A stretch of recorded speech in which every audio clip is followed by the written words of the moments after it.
Ini adalah satu berita yang baru dan yang ada maklumat ini setakatnya hanyalah Prof Nur sahaja dan semua timbalan Hak Chancellor Universiti Awam. Jadi saya rasa bertuahlah sebab saya bawa keputusan ini di sini hari ini. So UTM is the first to know this in a mass.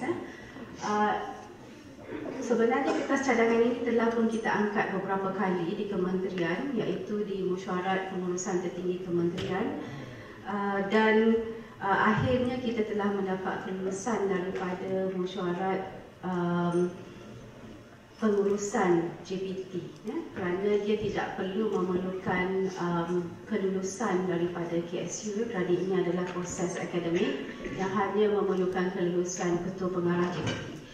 Dan di dalam kertas ini sebenarnya kita telah pun cuba memperkasakan ataupun menambah baik proses permohonan program akademik baru, kerana kita sedia maklum bahawa semua universiti bila nak menawarkan apa-apa program baru, bila membuat semakan kurikulum, bila nak buat apa sajalah tentang kurikulum, basically semuanya kena nak lalu bahagian akademik dan semuanya nak kena naik ke KL ataupun semuanya pun nak kena buat video conferencing dan semuanya pun nak kena tanya macam-macam.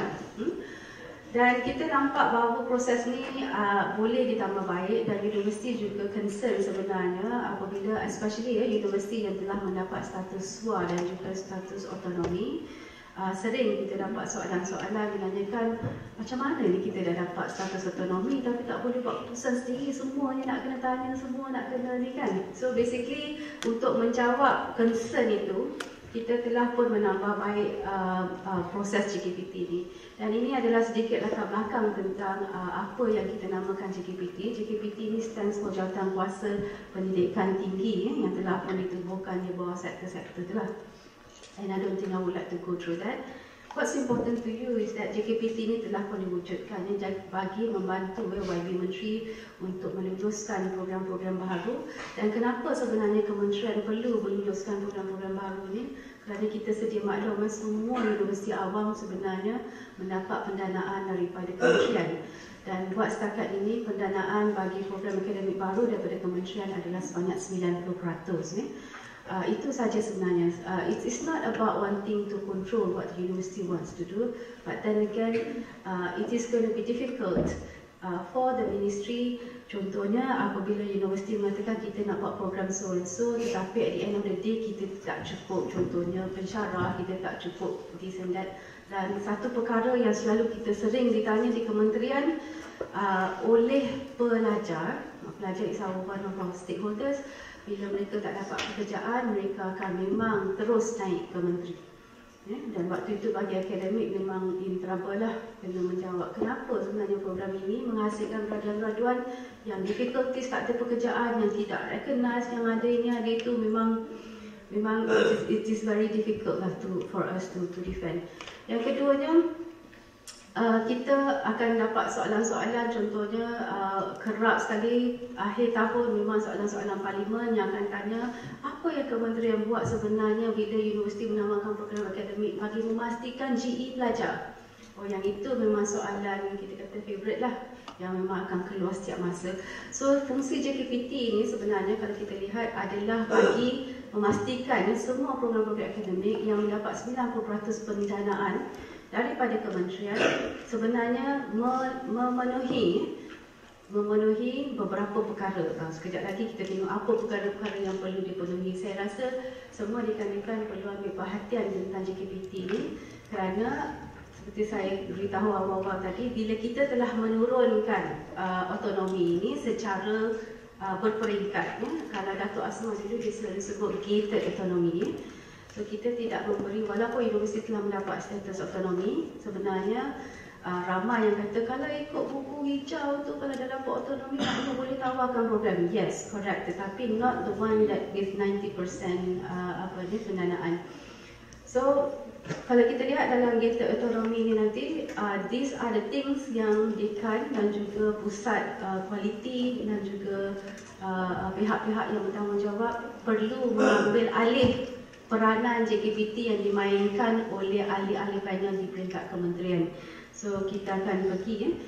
So ini adalah composition ya, ahli-ahli JKPT. Buat makluman, ahli JKPT dan ahli mesyuarat saringan awal adalah orang yang sama ya. Dan saya nak bagi sedikit history ya. Saringan awal ni dahulu memang tak ada ya. Memang tak ada. So bila tak ada, bila universiti telah pun sebenarnya ada inception, ada niat untuk menawarkan satu-satu program akademik, dia pun akan reka bentuk dia punya program akademik. Nak reka bentuk ni pula selalu kita ambil maklum yang makan masa dalam setahun to make sure that the subjects and everything are all fulfill the requirement, ikut buku GP yang program penulisan program akademik, check dengan FOPA, check dengan COPIA, check dengan MQF dan sebagainya, program standards and also from professional bodies. Dalam setahun lepas tu kita dah reka bentuk, hantar pula kepada MQA, di mana kita kena pula bayar MQA. Tengok-tengok bila naik ke JKPT tak lulus ya. Jadi bila proses itu berlaku, bila kita lihat bila masuk JKPT tak fit sebenarnya, ini adalah bukan program yang diperlukan oleh negara, tak ada pekerjaan, and then pihak UPU pun lihat memang kalau kita buka untuk student apply ke memang tak dapat student contohnya. So memang kita tak akan benarkan program ini diluluskan, kita tidak akan perakukan. Dan ini sebenarnya bila tiba di peringkat JKPT, peringkat akhir sekali baru kita kata no, dia telah mendatangkan kerugian besar kepada program owner yang berhasrat untuk menawarkan program baru. Oleh itu kita telah pun memperkenalkan satu mekanisme saringan awal pada tahun 2000, lebih kurang 2010-2011. Dan saringan awal ini adalah untuk membantu pihak yang berkenaan, yang berhajat ini, untuk kita sebenarnya bantu universiti. Sepatutnya di kementerian kita tak buat proses ni, tapi kita bantu juga. Kita tengok sama ada programnya ada pertindihan ke tak ada dengan universiti lain, akan ada tak timbul masalah universiti mencuri pesyarah universiti lain satu lagi, sebab dia nak offer program yang sama. Padahal dia dekat-dekat ni, cross highway saja contohnya. Ada tak isu contohnya nanti bila dia offer benda ni tak ada dalam planning EPU, dan kalau tak ada dalam planning EPU kita tahulah maknanya program tu nanti tak dapat duit lah kan. So kita safeguard benda-benda macam ni. So kita buat saringan awal sedikit. Pada ketika itu saringan awal memang tak ada pembentangan. Pada tahun 2010-2011 saringan awal tak ada pembentangan, hanya disemak oleh pegawai yang bekerja ni sahaja di BPPA, dan lepas tu maklumkan pula pada universiti okey atau tak okey. Dan bila dapat surat saringan awal ni pula, universiti akan mereka bentuk kurikulum, hantar kepada MQA, masuk JKPT. Bila masuk JKPT sekali lagi, ada possibility di mana program itu tidak diperakukan. Tidak peraku ni maknanya no lah. You are not allowed to offer and you are not allowed to proceed. So di situ timbul sebenarnya isu di mana universiti kata macam mana ni, kementerian dah bagi green light awal-awal, tapi kita dah berubah, dah bayar MPA banyak-banyak ni duit, masih lagi tak boleh. So kat mana silapnya tu? Sekejap lagi kita kupas kat mana silap tu. Lepas tu disebabkan oleh itu, again, kementerian buat keputusan, okeylah kita tak nak orang kita rugi, sebab pendanaan tu daripada kementerian juga, tak kita rugi, bayar MPA jana pendapatan banyak kan. Dan kalau kita nak ambil maklum dalam mesyuarat ni, saya memang kena masak ni MPA ni kalau saya cakap. MPA nak naikkan fees so sebab tu kita minta, ada arahan-arahan yang kita minta universiti buat, sebab kita dah tahu dah kenapa. Jadi tu sebab kita kata baguslah Prof Zaki buat session macam ni supaya kita clear sebab sekarang ni kita minta semua TNCA sebenarnya untuk kaji semula apa program akademik yang nak ditawarkan, yang betul-betul yang memang boleh jalan dan akan menjana pendapatan bagi UTM dan sebagainya. Kerana fees ini akan dinaikkan dan memang akan ada masalah bagi universiti dengan bajet kad sekarang ni. So kita nak program yang betul-betul diperlukan, yang memang boleh sustain, yang ada feeder dan sebagainya, baru kita luluskan. Dan kalau kita lihat proses disebabkan oleh itu, pada tahun 2013 kan Bris, rasanya yang Datuk Asma introduce saringan awal pada masa kita punya ketua pengarah yang terdahulu, Dato' Azman telah memperkenalkan MSA. MSA mesyuarat saringan awal di mana kita bantu semua universiti awam untuk melihat sama ada program yang ditawarkan ini memang betul-betul diperlukan dan sebagainya. But these are all to safeguard the program owner daripada mengalami kerugian. Dan bila kita introduce saringan awal ni pula, dia tak kira yang dapat pendanaan 90% pun kita saring, yang tak dapat pendanaan pun kita saring, yang postgrad pun kita saring. Jadi kat situ pun sebenarnya ada sedikit masalah. So baru ini kita telah pun mencadangkan supaya hanya program-program yang mendapat pendanaan kementerian sahaja yang akan kita saring. Oleh itu, program-program yang tak melibatkan pendanaan kementerian sekarang ini diberi otonomi kepada universiti awam untuk sendiri memastikan sama ada program yang hendak ditawarkan ni boleh sustain ke tak boleh sustain, boleh dapat pelajar ke tak boleh dapat pelajar, perlukan pendanaan ataupun tidak. Dan kita melalui buku hijau kita tu, Board of Governance tu, mengharapkan supaya LPU berfungsi seperti yang diharapkan. Kerana program-program akademik sebenarnya walaupun telah mendapat kelulusan daripada YB Menteri, dan ini yang ramai silap pandang, bila satu-satu program akademik itu telah melalui JKPT dan telah mendapat kelulusan daripada YB Menteri, sebelum universiti menawarkan program itu. Dan sebenarnya lately telah pun ada arahan mana-mana program yang telah diluluskan itu hendaklah ditawarkan dalam tempoh 2 tahun. Sebenarnya dasar ini terpakai untuk universiti swasta, tetapi baru-baru ini telah juga dikenakan kepada universiti awam kerana kita tidak mahu program yang telah pun mendapat kelulusan daripada YB Menteri diperap selama lebih daripada 2 tahun. Lepas itu baru nak ditawarkan, di mana program itu dah tidak menjadi relevan sebenarnya, dah tak selari dengan dasar dan sebagainya. Sebab kita maklum higher academic ni sangat dynamic in nature. So dalam kes itu sebenarnya semua universiti telah pun dinasihatkan supaya bila dah dapat surat YB Menteri, dah ready untuk tawarkan, sebelum tawarkan kena pastikan LPU bersetuju dahulu. Walaupun LPU dah bersetuju semasa nak mengangkat kepada JKPT itu, LPU bersetuju semula bahawa program itu hendak dimulakan contohnya pada semester depan. Kerana LPU lah yang bertanggungjawab terhadap pendanaan dan memastikan bahawa program-program ini will not run into financial problem and so on and so on lah. Jadi I think this particular process is normally not quite adhered by some providers. I'm not saying all.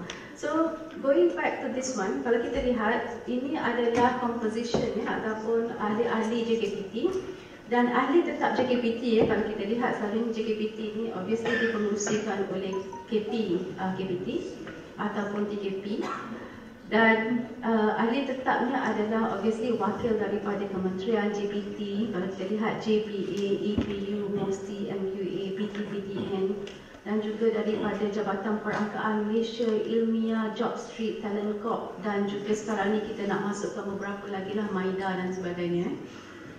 Dan juga sekiranya program-program itu adalah program-program profesional, which I believe UTM sangat terlibat kerana UTM memang teknologi. So you are governed, most of your program are governed by the Board of Engineers ataupun very soon will you be offering any engineering tech by MBOD? So MBOD will be launched end of this month. So badan-badan profesional juga akan kita jemput sebenarnya untuk memberi ulasan dan juga pandangan.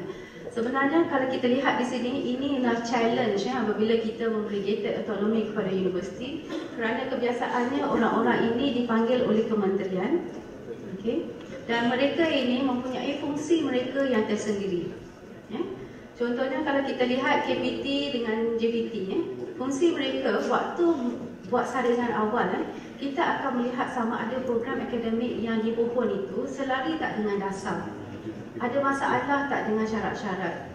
Adakah ini sesuatu yang telah dibincangkan contohnya di level PM ke, di MITI ke, di EPU dan sebagainya. So we actually help the university to identify sama ada apa yang dipohon itu adalah selari dengan apa yang the whole country would like to go into. So itu fungsi KPT dan juga JPT. Pada kita ada wakil JPA, kita akan pastikan kena ada wakil JPA dalam jawatan kuasa itu kerana pihak JPA akan memberi kita input untuk kursus ini yang dipohon ini. Bila pelajar keluar, pelajar ni ada tak jawatan di JPA? Kalau tak ada tak perancangan di JPA, jawatan ini diwujudkan? Grade berapa? Gaji berapa dan sebagainya? Ada tak keperluan nama program itu mesti dengan kepujian? Sebab sebahagian daripada jawatan di JPA, syarat bagi seseorang itu menjawat jawatan itu, nama program dia mesti ada dengan kepujian, contohnya belakang. Ada juga jawatan-jawatan di JPA yang nama program di belakangnya itu tak ada dengan kepujian dan sebagainya. So JPA help us a lot in determining sama ada program itu ada perjawatan di perkhidmatan awam ataupun tak ada. Dan juga JPA bantu kita sebenarnya to look at trends. Tahun depan contohnya ada berapa banyak kosong dalam sektor apa. Sekejap lagi saya akan share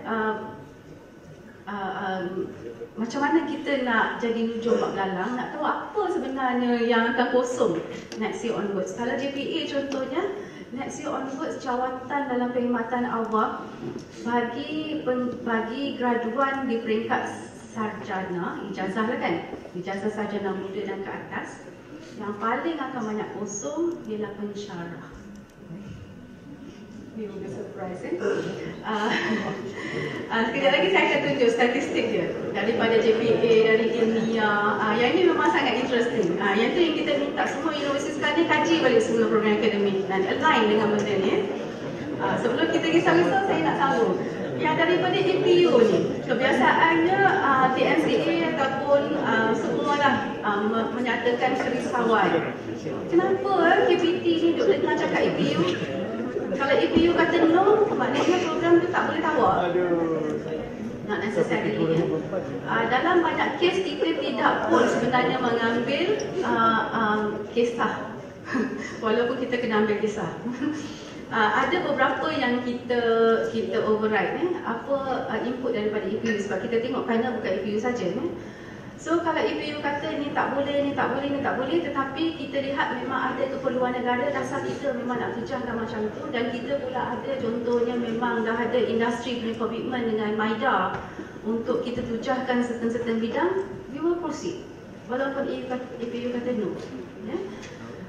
Dan EPU normally as usual lah akan mempertikaikan tentang berapa nak pakai duit, ada implikasi kewangan, and then selalunya universiti kalau naik dia akan kata oh tak ada implikasi kewangan. Kita sebenarnya baru-baru ni telah ditegur oleh EPU, there is no such thing, tak ada implikasi kewangan. Dia marah kami lah sebenarnya di JPT, bukan marah waktu pembentang tu dah keluar, kami dah kena tegur kan. Mana ada tak ada implikasi keuangan? Contohnya postgrad punya program. Kata menggunakan pesara sedia ada, menggunakan infrastruktur sedia ada, menggunakan makmal sedia ada. EPU kata kalau buat kelas tu petang-petang, mesti nak buka lampu, mesti nak buka aircon. Tu implikasi keuangan lah tu. Itu semua perlu diletakkan di dalam permohonan, tetapi tidak diletakkan sebagai implikasi keuangan tambahan. Tetapi dia ada implikasi keuangan terhadap belanja mengurus universiti itu sebab ada juga universiti yang buat penjimatan kepada resources ini, tetapi ada juga universiti yang akan mengambil guna resources ini. Dan kalau kita lihat di situ ada juga wakil daripada MUSTI, ada juga wakil daripada MQA yang akan advise kita tentang sama ada program yang ditawarkan ni fit ke tidak, daripada strukturnya dan sebagainya. Daripada PTPTN sangat-sangat penting ini. Kami tak berani kalau misalnya PTPTN kata kita tak boleh offer scholarship di sini.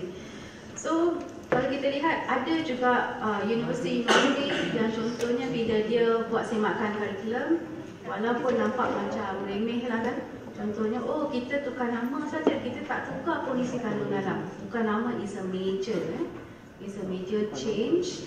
Kerana apabila program owner menukar nama, walaupun perkataan tu contohnya kita ada hari tu hygiene. Ini pun jadi isu jugalah, perkataan hygiene ni bila ditukar dalam bahasa Melayu, ada yang sebut nama higian, ada yang sebut selain daripada higian, satu lagi apa tu? Higiene, something like that. Itu pun sebenarnya dipertikaikan dan disemak kerana apa-apa perubahan nama dan dengan sebagainya perlu dimaklumkan dan perlu direkodkan kerana pelajar-pelajar yang ingin memohon untuk mendapat PTPTN bagi program itu perlulah memohon program yang ada dalam senarai PTPTN. Dan senarai PTPTN ini datangnya daripada KPT. So kalau nama itu tak selari, then PTPTN tak boleh memberi pinjaman kepada pelajar bagi program tersebut. So dekan-dekan kena ambil maklumlah. So if for example you have programs that the name does not align ataupun tak sama dengan apa yang ada dalam daftar kita, very likely that your students cannot apply for PTPTN. Dan kita ada daripada DOSM and also Ilmiah dan also JobStreet. Mereka ni membantu kita untuk melihat sama ada tahun next 4 years ini ke sebenarnya critical list yang Malaysia perlukan. Top 10 jobs that gonna be available for our students. Lepas tu Talent Corp contohnya akan bantu kita untuk melihat apa dia di bawah Prime Minister's Office sebenarnya yang telah dibincangkan, telah disetujui, yang kita nak perlukan kita punya tenaga mahir by when. Contohnya baru-baru ni, kalau sekejap lagi kalau saya tunjuk nanti critical list dan sebagainya, kita sebenarnya tak boleh hanya memegang pada critical list itu saja. Tetapi saya believe everybody is aware of what's going on in the country. Bila contohnya dalam berita keluar, Malaysia telah menandatangani MOU dengan negara China untuk projek-projek ini, itu pun sebenarnya perlu ambil kira kerana kita tahu di situlah kalau kita fikir dari segi projection berapa sebenarnya engineers yang kita perlukan bagi projek itu, berapa sebenarnya tenaga semi-skill yang kita perlukan, dan dari situ kita dah boleh fokus what kind of programs should be sebenarnya prepare and what kind of subject should we include in our existing curriculum so that our students are ready and competent enough by the time kerja itu dikeluarkan hasil daripada MOU signing itu. So dengan panjang lebar saya cerita-cerita ni, tujuan panjang lebar ni sebab daripada kelulusan yang kita telah dapat daripada kelulusan JPT, proses ini akan dilakukan oleh pihak universiti sendiri mulai Januari 2017 bagi program-program selain bagi semua program kecuali sarjana muda dan juga diploma. Maknanya program-program sijil, program sarjana, program kedoktoran, program persisi, program saya tak rasa UTM terlibat dalam asasi. Ada asasi? Tak ada asasi, belum lagi ya. Kalau nak kena ada lah ni.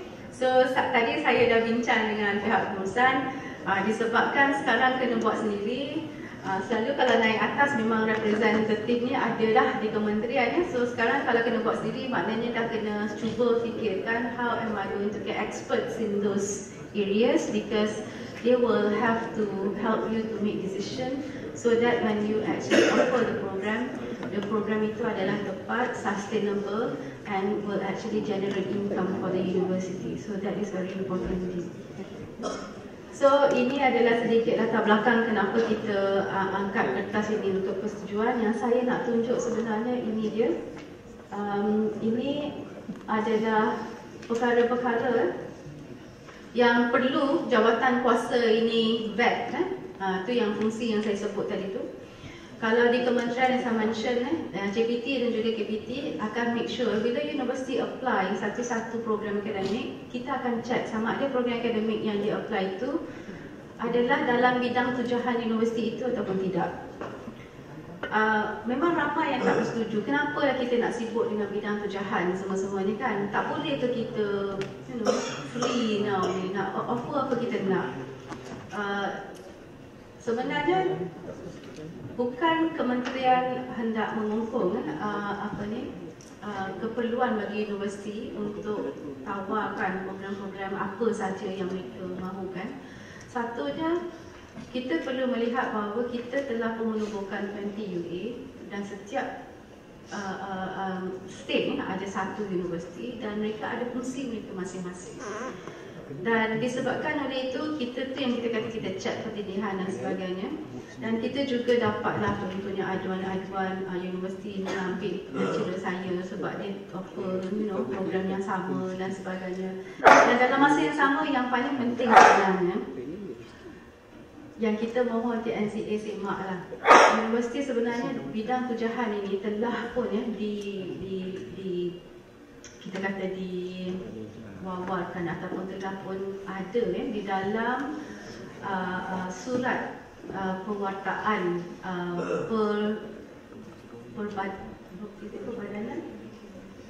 Pemerbadanan, susah sangat ayat tu sebenarnya. Pemerbadanan universiti. So, satu-satu universiti itu bila nak ditubuhkan, ada sebenarnya satu dokumen pemerbadanan yang mengatakan universiti ini ditubuhkan untuk apa, bidang apa dan sebagainya. Sekiranya universiti itu tidak mempunyai satu escape clause, sebab kita dah semak di JPT yang mengatakan bahawa universiti boleh menawarkan bidang-bidang yang berkaitan dengannya. Perkataan yang berkaitan dengannya ni pun sebenarnya perlu diterjemahkan dengan betul lah. Yang berkaitan dengannya ni maknanya berkaitan dengan bidang tujuan. Dia bukan yang berkaitan dengannya apa yang kita nak lah. So tak boleh macam tu. So yang berkaitan dengannya mesti connected to bidang tujuan dan sepatutnya program itu dibenarkan. Tapi sekiranya dia terlalu terkeluar, tidak sepatutnya program itu dilepaskan. So mungkin ada di antara kita yang ada dalam bilik ini nanti akan menggalas jawatan kuasa JKPT UTM itu. So perlu melakukan semakan seperti ini.